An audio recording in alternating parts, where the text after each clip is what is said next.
All right, it's officially 2 o'clock. Thank you, everyone, for joining us today. My name is Joe Aiello, Field Coordinator for the Rail Passengers Association. I want to give everyone the usual reminder to please be sure to mute your microphones, turn your cameras off, and stay focused on today's special event. Today will go a little different from our past webinars. Following today's legislative brief, there will not be a full-length presentation. Instead, our special guests, Jim Mathews and Mayor John Robert Smith, will sit and talk about everything going on in the world of passenger rail and advocacy. We also did get a number of questions that were submitted via email before this event, and they'll address those. But we'll also have the chat box open so you can submit your questions to both Jim and Mayor Smith during their coffee break chat. Keep in mind, while our speakers are both lifelong and very knowledgeable advocates, we do ask you to keep your questions a little bit more broad and general if possible. While they might not have this answer for a very specific hyper-local or route-specific question off the top of their heads, they do want to give you the best answers that they can. We want to make sure that our advocates know how, when, and why we are fighting for better service for all Americans. Also, stick around to the very end of the webinar. Our communications manager, Madi Butler, will give you some brief info on what we have in store for the next few months. Thank you once again for joining us. And without further ado, I'm going to introduce our Vice President of Policy and Government Affairs, Jeans-Gail, with a brief legislative updates. Thank you, Joe. Great. I think we got a great guest speaker today. Looking forward to the conversation between Jim and John Robert Smith. So I'm going to try to get through my part of the agenda relatively quickly so we can get to the main events. We did want to give you an update of where things stand on the latest COVID relief bill and what that means for Amtrak and transit. So Joe, if you hit the next slide. We had a big week of action last week in terms of the campaign to restore daily service to the long distance routes and shore up support for the national network in the Northeast Corridor. The House T&I Committee passed a budget reconciliation for the transportation side of the bill. And included $1.5 billion for Amtrak, $30 billion for mass transit. Also included language directing Amtrak to restore long distance services within 90 days of the enactments, which I'm thinking is going to happen probably early March. So that means we would be on track for a summer return, just in time for the travel season. And another important requirement that comes attached to that $1.5 billion is to bring back all employees furloughed due to COVID-19. So a big thank you to everyone who participated in our campaign. We asked you to act on short notice, and you came through. I want to point to a specific vote on an amendment that I think is telling about where we are right now on the House side in terms of the Amtrak coalition. Representative Perry from Pennsylvania offered an amendment that would have eliminated all Amtrak funding. We found out about it 24 hours in advance. Again, asked you guys to step up and reach out to members of the committee. And I think we did our job because it was defeated by a vote of 43 noes to 23 yeses. It was a bipartisan defeat. 8 Republicans joined the majority. And in what was otherwise a fairly, I would say, down the middle partisan markup, this was, I think, an important vote of confidence for passenger trains. I mean, obviously, a lot of the Republicans, members of the committee, were not that enthusiastic to let the Democratic majority come up with a $1.9 trillion COVID relief bill right after they just passed one in December. But on the Amtrak specific issue, I think we had a really good display of partisan support, and we're going to want to continue that on the Senate side. Joe, can I get the next slide?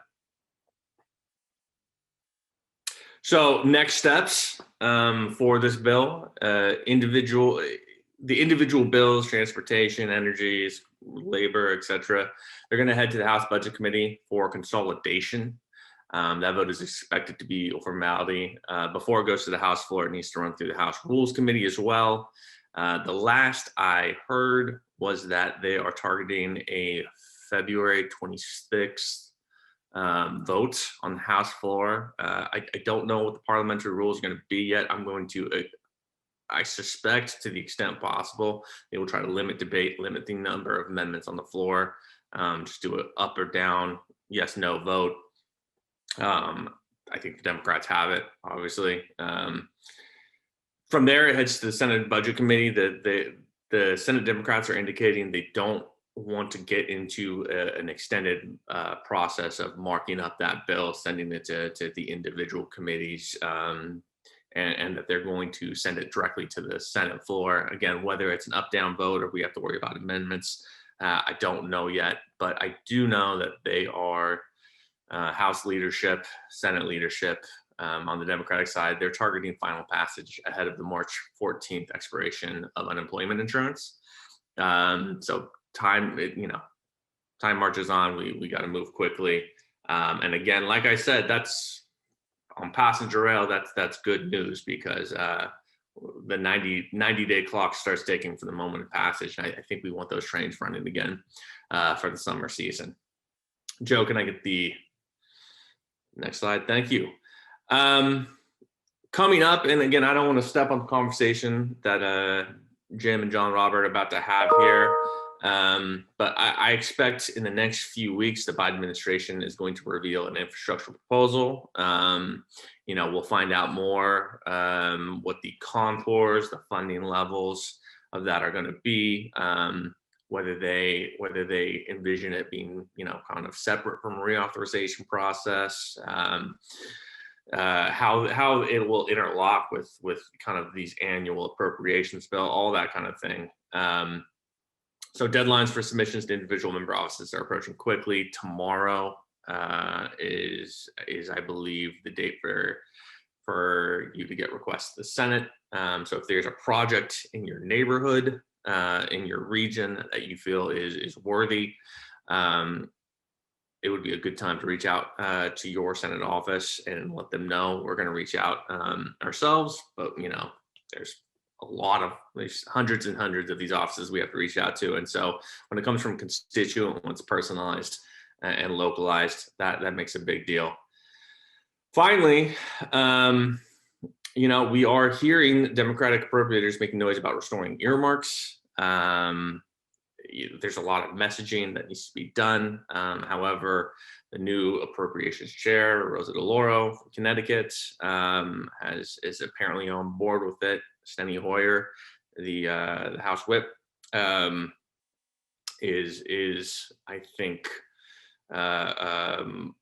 committed to it. He thinks he can get some Republicans on board with it, and of course Chairman Leahy on the Senate side has made his feelings known. And that's, if you can add a little bit of transparency, it's a good thing. So this is something I think, again, we'll hear from Jim and John Roberts on. It would be, I think, good for speeding project delivery if done right. And it would probably help us get the annual budget bills passed in good order, or at least facilitate that process. So it's something to keep an eye on. We just want to put it on your radar. Can I get the next slide, Joe? I think that may be the last slide. So with that, I want to turn it over to Jim Mathews, my boss, and he will introduce the next phase of today's action. Thank you, Sean. Let me just take a minute here to thank everybody on the call, our members and our allies, allied organizations. That markup, that was an important show of strength for all of us. And everyone really did jump in quickly and did a great job with responding to some of those last minute calls for action that we threw at you. As I said, we learned about the Perry Amendment, for example, on Monday night, and the markup was Wednesday. So that sometimes that's the way it is, especially in a very busy budget season like we have right now. And so keep watching your emails. Keep watching for those communications from us, because it makes an enormous difference when each of you call and write your member of Congress and your senator. It really does make a huge difference. So thank you for that. Well, listen, I have been looking forward to this version of our webinar for some time. As you know, we normally will do kind of a formal presentation, but one of our great friends here at the association is Mayor John Robert Smith. He's one of those folks that really doesn't need an introduction, but I'm going to give you one anyway because I think he deserves one. 4-term mayor of Meridian, Mississippi, from, if I'm getting this right, he'll correct me if I'm wrong, I think it was 1993 through 2009. And he led the creation of the South's first ever multimodal station terminal. And you can see it passing through Meridian. You jump off in Meridian, and it's a beautiful facility, and it has really helped to revitalize the downtown of Meridian. And I've been using the parable of Meridian in almost every talk I give, everywhere I go around the country. He became the chair of Amtrak's board in 2002. Served on the board for a little while, and right now he leads Transportation for America. He is a longtime advocate, an expert, and I consider him a friend of our association, and certainly a friend and mentor to me. I shamelessly steal from the John Robert playbook every opportunity I get, and so I'm thrilled to be able to welcome him here today. Normally, he and I are able to go out and have coffee together, but since we're all locked up in the pandemic, I thought it might be fun for us to try to have coffee here on our webinar. So John Robert, welcome. It's great to see you, even if it's on a small screen. And so before we get into the meat of it, you have to tell me about your coffee. Well, Jim, first of all, thank you for the opportunity to share thoughts with you and with all of those that are assembled on this call. Many of you I know, and I want to tell the group how much I value the partnership that Transportation for America has with RPA, and how closely you and I work together, and Sean and I, and Scott Goldstein, who works with me in policy. We all work together, we share our information, we share our thoughts, and I think it's been very impactful, and I certainly thank you for your leadership. Now, you asked about my coffee. You know that I actually have a life that is not about passenger rail. And part of what I do for Transportation for America is provide technical assistance in workshops to cities and towns. It's now 127 different places I've worked in the past 12 years about how to revitalize your downtown, how to grow the financial impact of your downtown, and of course, how you connect that downtown with transportation choices of all kinds. I was working in West Virginia and took, back when we could travel, this has been several years now, and we took the staffer and I took the less traveled roads back to DC, and it brought us near Lexington, Virginia. And as we pulled off the highway, there was the Lexington Coffee Roasters. And so I'm enjoying a cup of Blue Ridge whole bean Lexington, Virginia roasted coffee that I get monthly. I like a cup of coffee that when I get up in the morning, it's going to wake me up in the morning. A grinder is my alarm clock, and the aroma gets me up early. So that's what I'm enjoying this afternoon as well. Oh, there you go. See, I can't claim that my coffee is very special. My mug is very special, though. I don't know if you can see this. This is my mug from Greenwood, Mississippi, from our good friend Mayor Carolyn Adams. My mug is even more special. It has a drawing that my first grandson made when he was about 5 years old.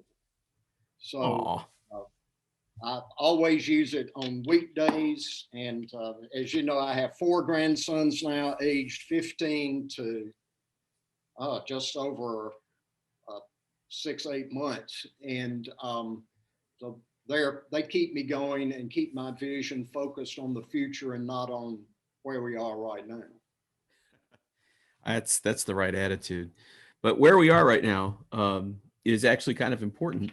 And we did get a few questions from some folks, and I don't want to just go through this in a kind of raw Q&A kind of way, but just, these are things that I think you and I could probably spend hours talking about. So we'll, if anything, have to figure out a way to tamp ourselves down.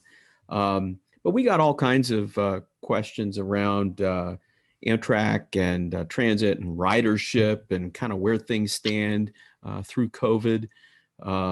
Is ridership up? Is it down? How's transit doing? Is that up or is it down? Are they? I actually had a question from someone who seemed to believe that maybe everything was back to normal in terms of ridership. Well, clearly that's not the case. I mean, at least from where I sit, I think nobody should be surprised that the ridership picture is dismal. The brightest spot seems to be long distance, even after Amtrak chopped the service down to 3 times per week. I mean, depending on where you look, transit ridership around the world, not just in the US, it's about 10% of where it once was. And as for Amtrak, for calendar 2020, that's calendar, not fiscal, total ridership, system ridership is down 69%, but that's only because COVID didn't really hit Amtrak's numbers until March. If you take that into account, total Amtrak ridership through December was down 81%. But that's what happens when you combine the NEC ridership being down 86% and long distance ridership being down only 66%. In fact, the long distance ridership was effectively at maximum capacity. They were basically sold out in September and pretty close to it in October. So I think, John Robert, I think that really does speak to the essential nature of the long distance services, the national network as part of the overall system. Well, Jim, starting in April, after the pandemic really hit in March, so I've been working from this ever smaller 1-bedroom apartment in Washington, D.C. since March 13th. So I know exactly how long it's been. And in April, and until Amtrak cut service to 3 days a week, the long distance trains were providing more revenue to Amtrak than the Northeast Corridor and the state-supported trains combined. So of course, naturally, what would you do? You would cut that by 60%, cut your biggest revenue provider by 60%. And remember, Jim, I got to the board of Amtrak because Amtrak had cut service across the country. The last time they really cut service. And of course, I was building that transportation center when they cut service south of Atlanta. And there went one of my big modes of transportation into this center. And you know the story, but I organized the mayors from New Orleans to Atlanta, and we came to Capitol Hill to see what could be done about this. I couldn't lose that important service to me. And the junior senator from Mississippi was Trent Lott at the time. And he picked up the phone and called Tom Downs, who was president of Amtrak, said, "Tom, this is Trent Lott. I didn't know I cared about Amtrak, but apparently I do." So how do we restore service on this long distance system into and out of the cities in Mississippi? And of course, from that, they did restore the service. And Trent saw that I was appointed to the board, and GAO responded to an analysis of the cut to 3-day-a-week service that had happened prior to me arriving at the board. And the analysis was it did not save money.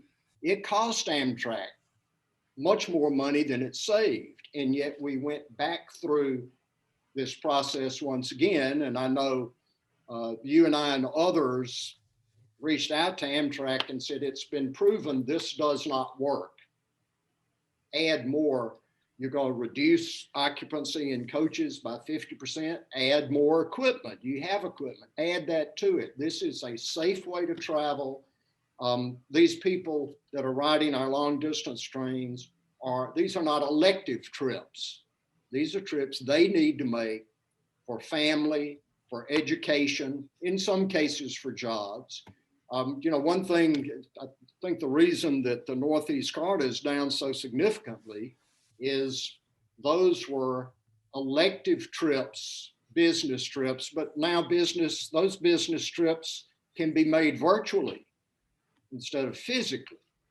And I think that's why you see long distance ridership doggedly persistent. And even when you cut service again to 3 days a week, you can't run long distance passenger rail patrons away from passenger rail. They are hanging in there.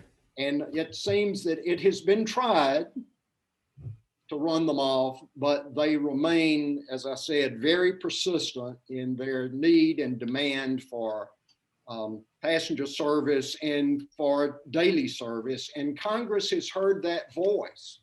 And the reason I told that story about talking to Trent Lott is members of Congress respond to the voices from their hometowns that make a policy they're dealing with real. And they can see how that policy or how Amtrak's policy actually impacts their citizens. And there can be nothing more important than telling the local story, especially through your mayor, your supervisor, your city council person, pushing that story up to the elected leadership here in Washington, D.C. Yep, I say it over and over again to the point where I think my members are tired of hearing me say it. But the line is, I live here, I work here, I vote here, and I care about this. And I just think that's the magic formula. It's interesting too, just as to kind of cap off this part of the discussion. Just for grins, in a normal year, long distance trains make up something like 20 to 21% of all of Amtrak's revenue. During the COVID era, it made up 45% of Amtrak's revenue through December. So they are definitely a big piece of what's going on here. And I think Amtrak and the board, and of course there will be the President Biden has the opportunity to appoint 8 board members. And I think you're going to see a different assortment of individuals appointed to the board. We have pushed, and I know you have, Jim and Sean, that the board should be more balanced. It should represent the 3 services offered, but it should also represent, certainly there ought to be a governor on the board because there are state issues involved in passenger rail. There ought to be a mayor on the board or a local elected official because these trains stop in people's downtowns. And that has a very strong message and impact for those local leaders.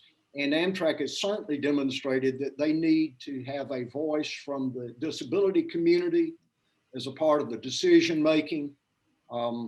All of those voices need to be reflected on the board. So there'll be a new board coming in, and they're going to have to deal with the fact that right now the long distance trains are the very needed and viable transportation alternative. And the Northeast Corridor is still important, but it's going to be important in a different way, and it's going to have to be marketed in a different way.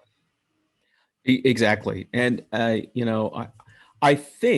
hope that they are going to grapple with that here at Amtrak in the next few months. I mean, I'm getting some indications that they are.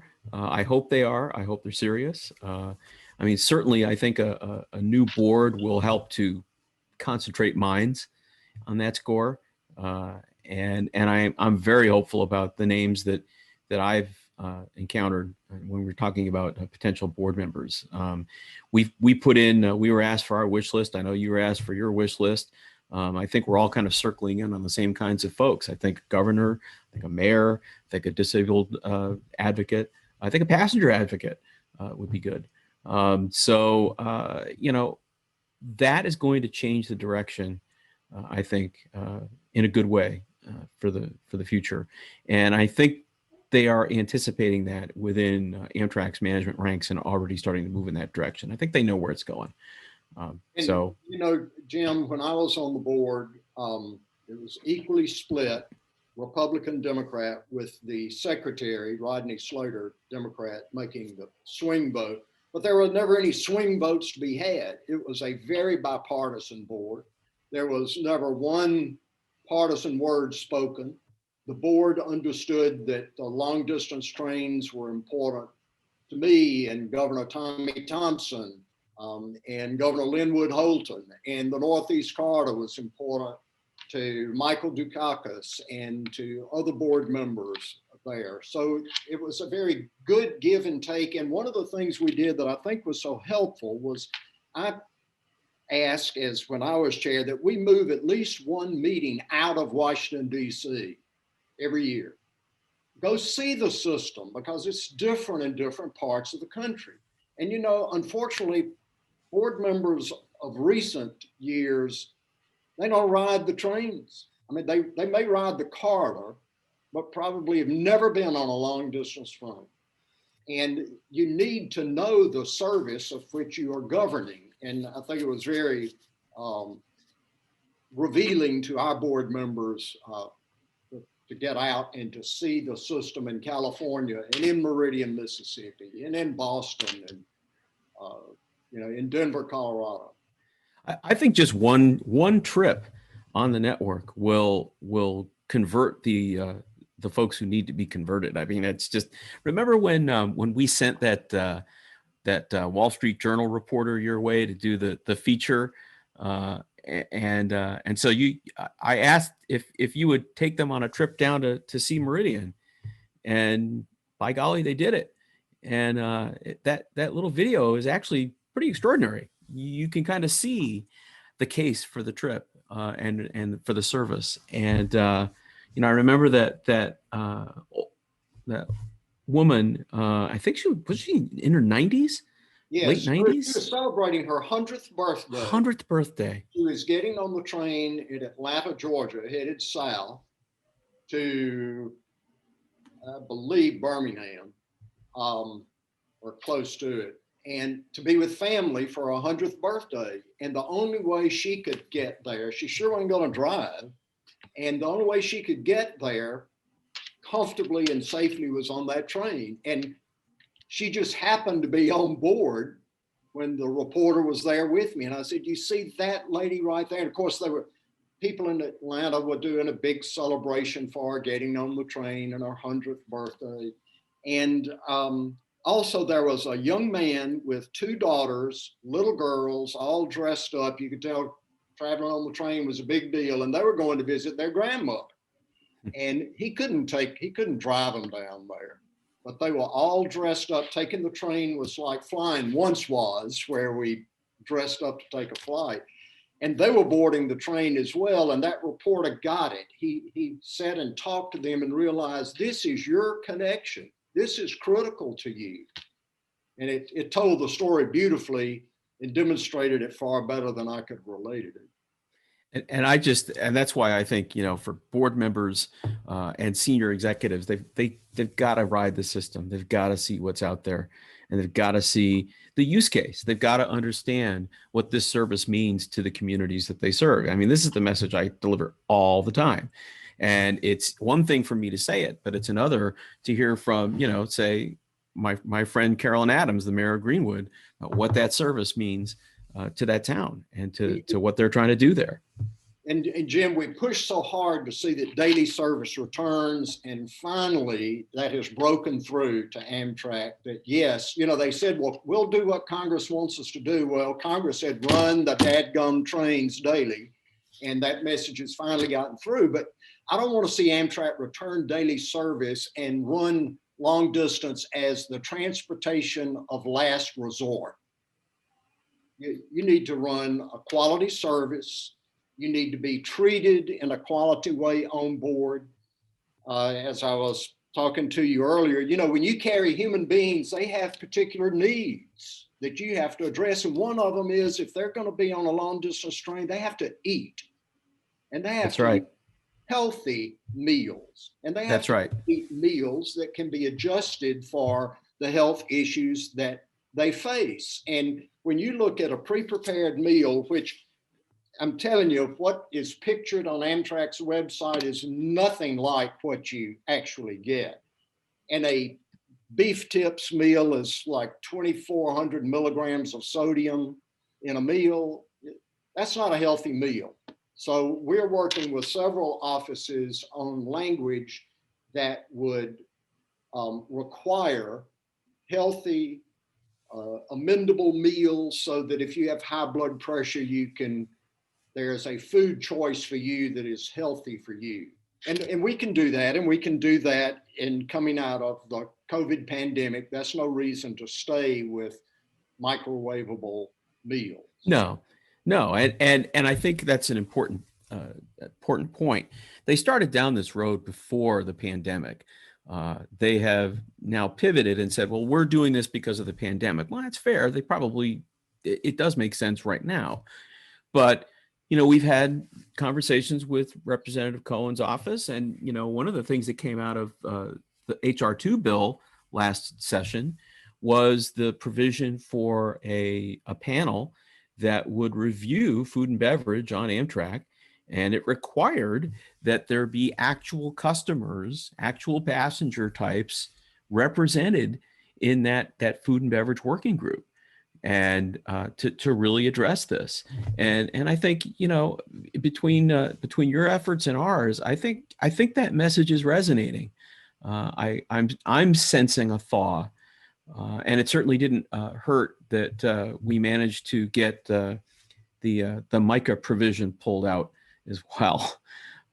That will also go a long way. Requiring the service to break even is a non-starter, and it was a silly restriction. So it's good that that's going to go away as well. They're going to remove the requirement that food make a profit or break even. And we just sent language to Congressman Cohen's office at their request on not only preserving the dining car equipment today, because Congress paid for it to be built as a full service dining car, and we don't want to see it gutted and turned into a refrigerated unit for microwave meals by taking out all the kitchen equipment.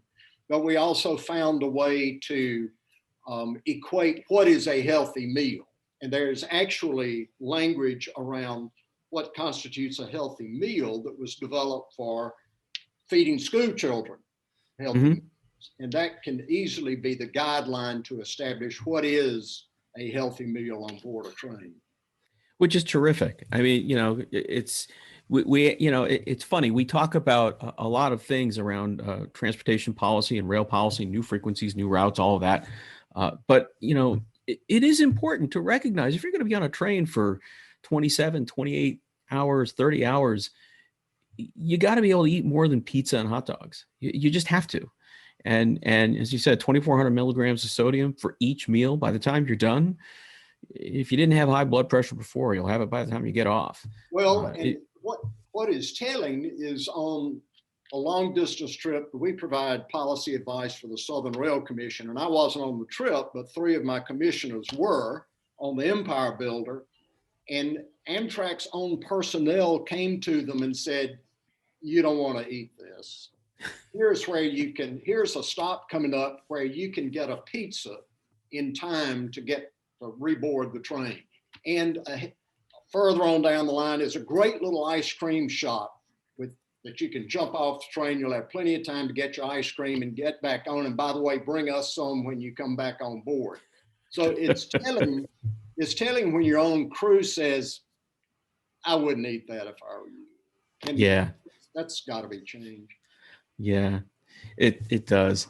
So listen, let's one of the other questions that got thrown at us here, a lot of excitement about high-speed rail and the potential of high-speed rail, and also some concern about how that maybe interacts with Amtrak and with the future of Amtrak and other kinds of services. I've seen some concern about kind of an all or nothing, that if we go down the high-speed road, then everything else gets blown up. Obviously not really true, doesn't have to be that way. But let's start with a specific question, but I think we ought to talk about this because clearly the Biden administration is going to make a big deal about high-speed rail, and it is having a moment, and we think that's a good thing. But I was asked, what is Amtrak doing to facilitate high-speed rail between New York City and Toronto via Albany, Syracuse, Rochester, Buffalo? And if the answer is nothing, why is that? The short answer is right now, the border's closed. My youngest son is in Halifax, Nova Scotia. He's been there since March. He can't get back across the border. I mean, you know, we've worked, and I know you guys have worked as well, with Congress and Amtrak to allow for pre-clearance facilities on the U.S. side of the border to facilitate that cross-border travel. I met with Senator Leahy a few years ago as we pushed that through. I mean, it's attractive. It's a good idea, but it wouldn't necessarily have to be an Amtrak project to do high speed across the border. But there's a lot there, and right now I think it's very complicated to have that conversation. I also think it's a little bit of a distraction. That's not the only high speed thing we should be looking at, I don't think. No, and you know, Jim, when I was on the board, we rolled out Acela for the first time. I was on the first Acela train that ever ran in the country, and we maintained the long distance system. And we actually had food service tailored to each one of the different trains. So as you were passing through the Northwest, you were getting salmon prepared as one of your options. You know, coming down through Virginia, you were getting crab cakes. And in the deep South, you were getting blackened catfish. So the menus made the experience on your train memorable, and the crews were trained in that. So you can do both things at the same time. One thing about the Biden administration, I believe they absolutely understand, is you remember when the Obama administration rolled out their big rail initiative, passenger rail initiative, it was all high-speed rail. Well, that leaves a lot of the country behind, and not one of those projects were ever built. And I believe the Biden administration understands that, yes, high speed is important, and we should endeavor for that in places where it obviously makes sense and can be done and they're ready for it. But a passenger rail vision has to apply to the full nation. And so they have looked and asked us to look at corridors we would recommend that serve smaller urban centers that are important and in red states, and especially in places where essential air service is being threatened, and folks, essential air service may not return after COVID to its pre-COVID levels at all. So that presents another series of hurdles, but another series of opportunities for passenger rail. So we've prepared those corridors, and I think the Biden administration is keen in rolling out a passenger rail vision that addresses the needs of people in places that may be surprising to some who have only thought about rail as being between two huge metropolitan areas. And those metropolitan areas are important, but they're not the only areas that are important. No, they're not. And I think it's a really good point, John Robert. I have to say, every conversation I've had with the incoming administration, with the acting administrator, the FRA, it doesn't matter who, across the board, they all kind of say the same thing. They've learned their lesson. A lot of them went through the ERA process. A lot of them went through that and lived that and recognized that, no, we need a different approach. And there is a genuine sensitivity to the needs of the rest of the country. I don't think it hurts that the current Secretary of Transportation used to be the mayor of a pretty important Midwestern city. That was more than just an accident, right? I mean, this is going to infuse policy all the way down the line. And his city was not a big metropolitan city. No. I mean, it's an urban center. It's a small urban center on the scope of, this nation.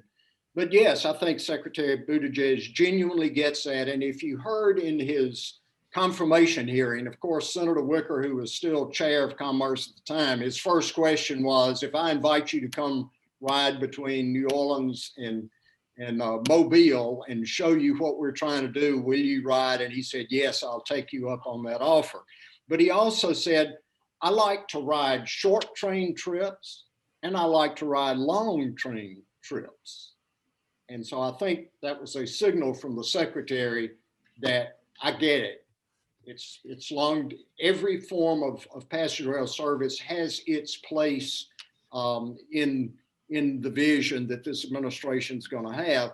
And I want to speak to a couple of comments about making money, not making money, and how you frame that conversation. You first of all understand that there's no transportation system of any kind in the world that carries human beings, that pays for itself fully out of the fare box. Doesn't happen. Where we see wonderful, robust passenger rail systems, their national government built out the infrastructure. And yes, they may have a private operator that can turn a profit after all of the other impacts and costs are taken away from them. But think about the highways. The gas tax, you may think your gas tax pays for the highways. It doesn't. It did at one time, it doesn't now. It's only pays for about maybe 60% of the total cost of the highways. The rest comes out of the general fund. That means we all pay for that, not just the users. Aviation. If you took away, if the airlines had to pay for the air traffic control system, TSA agents, runways, airports, all of that, your ticket, I can't imagine what your ticket would cost to fly between 2 points. And yet we expect passenger rail to do all of that out of the fare box. Well, when you're trying to sell a highway extension, or you're trying to build an interchange on a highway, what do you say? You say, look at the economic development that will come when we build this interchange here. Well, a passenger station, a terminal, is that interchange on an interstate of steel. And when you build that interchange, that station, and when you have the transit connectivity, and when you think about when people arrive, what do they do when they get off with their bags? Are they connected to the rest of your community? Is it a walkable area?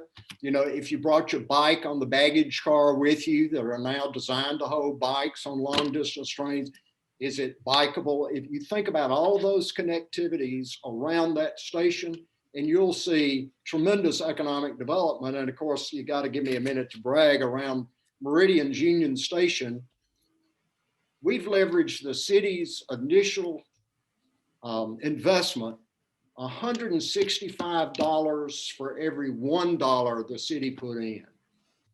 It's $165 million of private sector, largely investment within 3 blocks of that station. It works. Look at what has happened in Normal, Illinois. Same thing, great station there. They didn't even have a city hall in a downtown. Now the city hall is part of the Amtrak Transit Center, totally transformed downtown Normal, and we're seeing it in cities all over the country. Yep. As I say, I love to tell the story of Meridian. I love to show the picture of me getting off in Meridian and going to the Opera House. Because it makes the case. And it's easy for us to sit and talk about economic development in a kind of abstract way. But if you just kind of think about your own experience, right? If you get off the train, you go have a bite to eat, you maybe stay in a hotel or an Airbnb or something like that. Every one of those steps, you're leaving money behind. You're taking money out and you're leaving it behind in the economy. Multiply that by every passenger, and then all those people whose jobs are supported because you and people like you are getting off the train and going to a show and going to a restaurant, doing those things, that multiplies out, and we can calculate that. And I think we've got to get past this idea that fare box recovery is the measure of the value of train service. It clearly isn't. It's not about how much each route makes. It's what it does for the community. It's how much it earns for the community. And the community payoffs are usually many multiples of what we spend on it. And that's going to be true whether it's high speed, conventional, regular improvements, across the board. We have to recognize the value of these investments for the communities that they serve. And I see Dan Dealey's on with us today. Dan's my friend that works with us on the Southern Rail Commission and getting the good story out there. You know, we did an analysis of the fiscal impact to each of the counties that had a stop between New Orleans and Mobile. So that's one county in New Orleans, one county in Mobile, and then three separate counties in Mississippi. And the analysis came back that with this 2 round trips a day, so each station gets 4 trains stopping during the day, to Harrison County, where Biloxi and Gulfport are, with a 5% increase in tourism. I mean, you can do that without trying. It was worth $90 million a year in increased revenue to that county. 90 million, essentially without even trying. Yeah, well, and you got New Orleans on one end, and if COVID hadn't hit, the greatest percentage of their foreign visitors would have been Chinese. Well, they're not, because China now has a spendable income and they're traveling the world, and they have a particular interest in strong cultures like you see in Southern Louisiana and New Orleans in particular. Well, they come to New Orleans, they're not renting cars to drive across the Gulf Coast. Nope. To go to casinos in Mississippi, but they all come from places because their governments, because they have exposure to rail and expect it to work and to be timely. They'll jump on a train, visitors will, from Europe or Asia, will jump on a train and take a quick trip over to the Gulf and lose some money in one of the casinos in Mississippi, or enjoy the good food there, go on over to Mobile and connect to the passenger port terminal there. Those are trips that do not exist today. And yet with that train, they will. And you know what's funny? I'm going to move us on to something else, but I want to cap this off. You know how Facebook will put up for you memories, right? There's here's something that you did or something you posted 2 years ago, 5 years ago, whatever it was. It was actually today. My Facebook posted up for me a memory from 5 years ago, a picture that I took from inside the theater car when we were doing the inspection train for that service, to restore that service through the Gulf. So it was 5 years ago this week that you and I and then FRA Administrator Sarah Feinberg, just a whole cast of very important folks were on that inspection train, proving the point that this was a service that the communities really wanted and needed. Because every single stop, there were just armies of people out there waving signs and balloons. I mean, it was a phenomenal trip. And it's clear that it's not going to take very much to get people on that train once we get that service going. No, and of course the Southern Rail Commission want to control the onboard service for that train, because they want your food and beverage served on board to reflect the part of the country you're in. So whether it's gumbo or crawfish or Biloxi blonde beer or whatever it may be, it's for that part of the world. Your visit to the Gulf starts when you step on the train, not when you step off the train. And exactly, you know, Jim, on that trip, when we left New Orleans, stopped in Bay St. Louis, first stop, got out, I was walking with the FRA administrator, Sarah Feinberg, and there was people were massed there, hundreds, literally, of people reaching out just to touch her. Mm-hmm. And she got up to the mic and began to speak, and the tears flowed, because she said, I don't want to give you just a train, I want to move here, because she was so touched by the impact. And as you know, looking at that crowd, it looked like Mississippi. It was black and white and old and young, and folks who might be in a sleeper and folks that might be in a coach. But they were all there, came together, because that train meant something to them and their connectivity to the region. And there were places we passed through that the train would never stop. but the Chipley, Florida. with people. Chipley, Florida. Remember that? We're going through Chipley, Florida, and the folks are out there waving flags, and it was like a presidential campaign. I'll never forget it. I'll never forget that trip. So listen, we don't have a whole lot of time left. I did want to talk about equipment, the new equipment, or the need for new equipment, I should say. We touched on it a little bit about trying to make sure that those dining cars get used as dining cars. But boy, do we hear from our members all the time. Texas Eagle, Chief, Zephyr, Builder, all the equipment is in pretty bad shape. And it's really kind of a disgrace in many cases. I probably remember when I testified before the House Transportation Infrastructure Committee, I held up that little plastic bag with my duct tape and my Velcro and my little wood shims, which most of us who travel sleepers a lot have gotten in the habit of carrying. It's a disgrace. It's a rolling museum out there. And so I'm seeing some good things. I'm seeing some hopeful signs about getting equipment orders in the pipeline. Amtrak put out a pretty good fleet replacement plan. I'm hopeful that the infrastructure package will help in that regard. What do you think? I mean, I'm thinking the infrastructure package is a good place for us to start looking for those transformative investments in rolling stock that we're really going to need.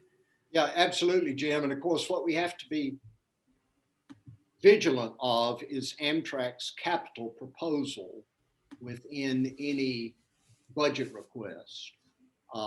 There are going to be needs for the Northeast Corridor that are genuine. The tunnels under Baltimore that's going to be a big one.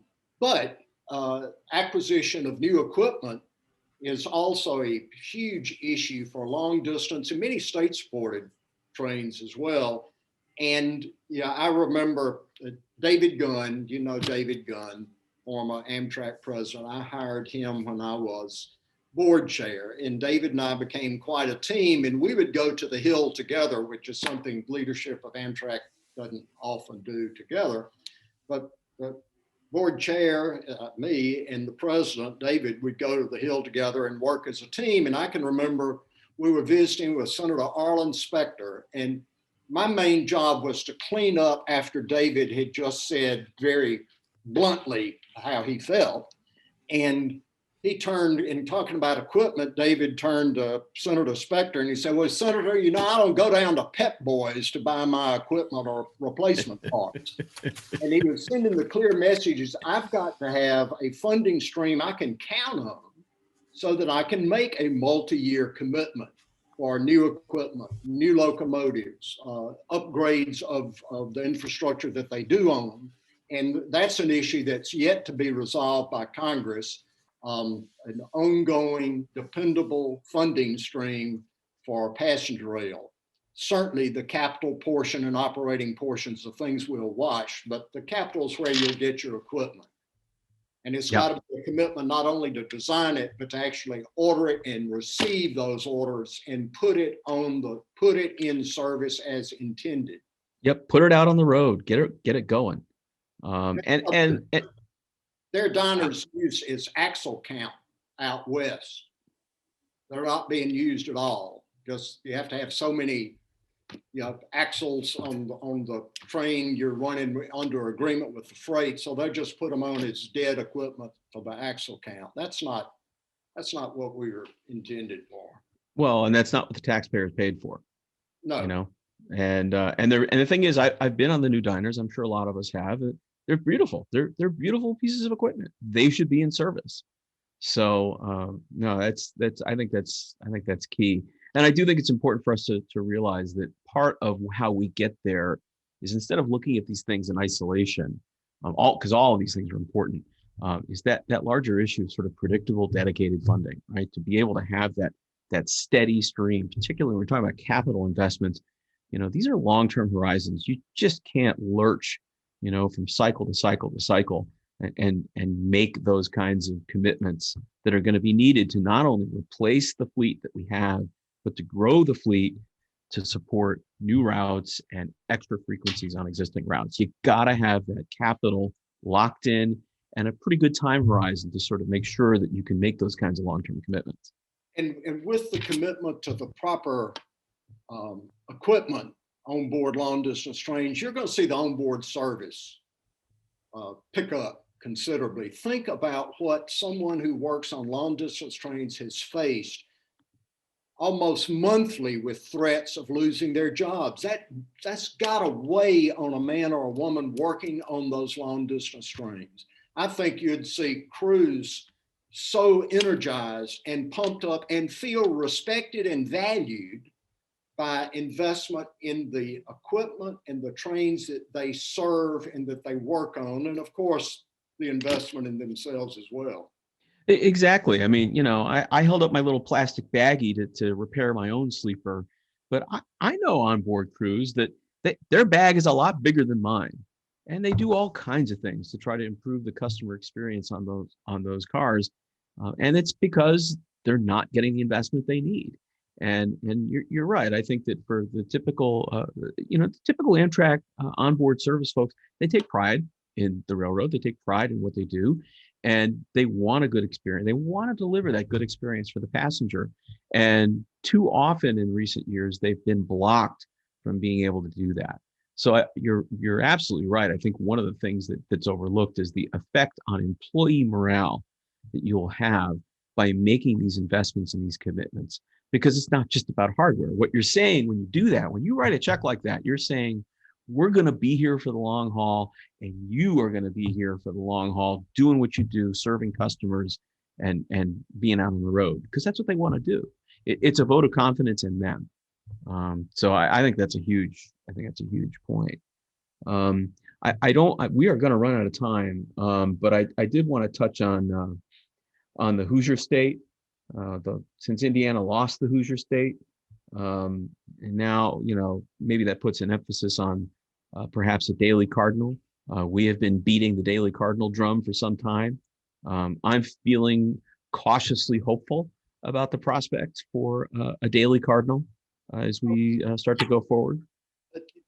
Absolutely. The most important man in Washington, D.C. right now is Senator Manchin from West Virginia.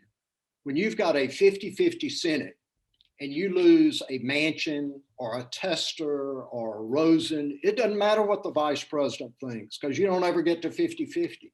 So this is an opportunity, and I think the senator will take it for sure, to say, if you want my support, I want a Daily Cardinal, and I want it now, and I'm willing to help you put the money in to pay for it. Remember during confirmation, when Senator Moran from Kansas said, Amtrak, just tell us what you need to put the trains back daily. I will work to get you that funding, but you got to tell me you're going to return the trains. And if not, you don't have my support. So Congress stands ready with a transparent response from Amtrak. I think Congress is ready, and I'm wanting to believe that message has gotten through and that there's a new day in working with members.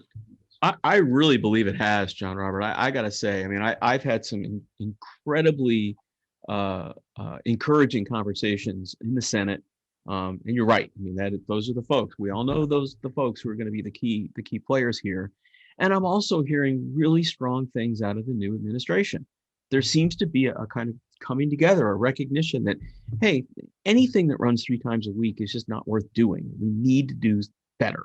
That daily is just your minimum floor for anything reasonable. So just one brief comment. I know you're running out of time, but I saw a comment about Senator Tester. Look, Senator Tester and Senator Dane. So you've got 2 senators, one Republican, one Democrat from the same state. You can't tell their talking points apart when you're talking about passenger rail through the state of Montana. And the population centers in Montana are in the southern part of the state. And you have a strong effort by a group called the Big Sky effort there to return passenger rail service. And I think Montana, Idaho can be players. West Virginia's a player, obviously. Mississippi, Alabama, and Louisiana are players in that they're the surprising states that you don't think would be heavily engaged in the passenger rail conversation, and yet they are. And we need to take advantage of that. And one of the things we have done, and you have supported, you and Sean, so strongly, is the creation of other commissions like the Southern Rail Commission. And think about it, folks, if you had 10 commissions with 3 states to each commission at an average, you've got 60 senators you've just put together. That's now right. You're in business. Yep. You've just automatically built in a coalition, and that's key. Plus the other thing, and I'm going to let you make the pitch for it because you're going to be better at it than I am. But one of the things that we tell everybody, certainly up on the Hill, is that the beautiful thing about the commission structure is that it creates a framework for receiving funds. It creates a framework for funding these efforts, and it helps you when you have the sort of, instead of having to pull together, 10, 12, 15 different disparate viewpoints, you can work through the commission and get things done. I mean, that's certainly what we did in the Gulf Coast, and it's possible all over the country. And I think there's a lot of energy for that, particularly in the Pacific Northwest right now. So imagine where restoring service on the Gulf would be if the Southern Rail Commission didn't exist. Amtrak would have had to have worked with a constantly changing cast of characters as governors and legislative committee chairs and local elected officials and DOT secretaries or commissioners. They've had one entity to work with, and that was the Southern Rail Commission, that has autonomy, so the commission can apply directly for CRISI funds, for RNEG funds, have done so and have done so successfully, and actually they were the reason those funds were ever created in the first place. But other commissions can do the same thing, and they're able to sustain an effort. When you talk about restoring service in a place or initiating new service, much less high-speed rail, these are a decade long in some cases 2 or 3 decades before the final vision is realized. You need to have an entity that can sustain that vision as others come and go. What would have happened, Jim, if the funds to Wisconsin had gone to a commission of 2 or 3 states, not just to one state? You'd be riding trains there today. Same thing. That's exactly right.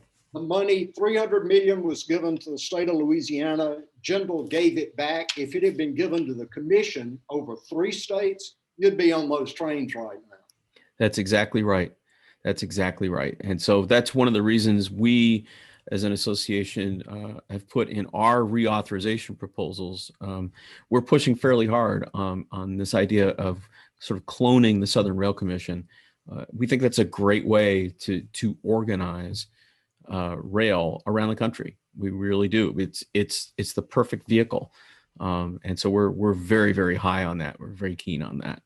And they would get they would get federal matching funds for operation of the commission, and they would get preference when applying for federal funds, because we ought to be thinking as regions, not as one state.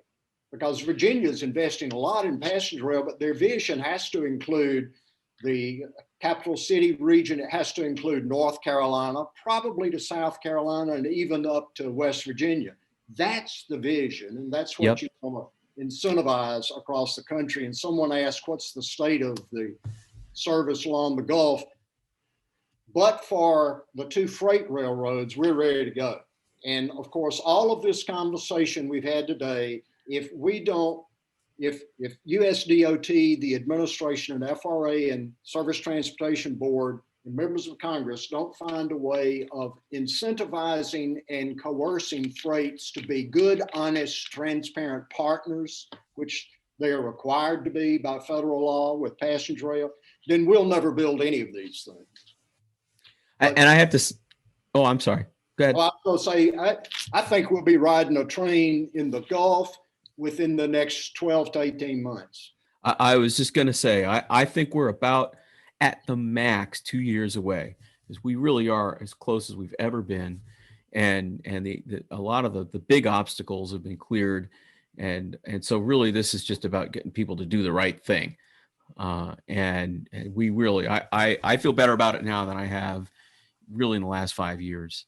And so I'm very much looking forward to the first run down there. I hope I get invited. If I'm in this world, I will see that you are invited. Good deal. And if I'm not in the world, I'll be on the train anyway. So. Well, listen, this has been fun. Normally we'd be sitting outside at a nice place, but this has been a good substitute. It's been fun catching up with you. Do you want to add any final thoughts for our friends here in the audience before we sign off? Keep up your good work. Your voice propels the conversation from local issues to congressional ears. And I've been watching several of the corridors that have been mentioned in the chat box. Every one of them is a possible corridor, and several of them are among the 10 corridors we recommended. If you I saw another set of questions about the SRC. Remember, we've got champions at the Senate and gubernatorial level. I'm not worried about the support for the commission out of federal because of the strength that the commission itself has created all across the Gulf. Yep, agreed. Okay, well, listen, John Robert, this has been fun. It has been. It's as I said, I can't wait. I mean, this has been a great thing, but I can't wait till we can actually go have an actual lunch together. It's been too long. It has been. Thanks for doing this. Thanks for sitting down with us. This has been terrific. I'm going to hand it over to Madi Butler to close us out. All right, thanks for joining us today, y'all. We're going to pull up the agenda of upcoming events for you all. So March 24th, we're going to be talking about high-speed rail. April 19th through 20th is going to be our virtual day on the Hill. And in May, I'm going to be bringing you a webinar talking about the future of onboard hospitality. Thanks again for joining us today. As always, send your questions to us at Rail Passengers at NARP Rail. You can email me directly, mbutler@narprail.org. And thanks for joining us today.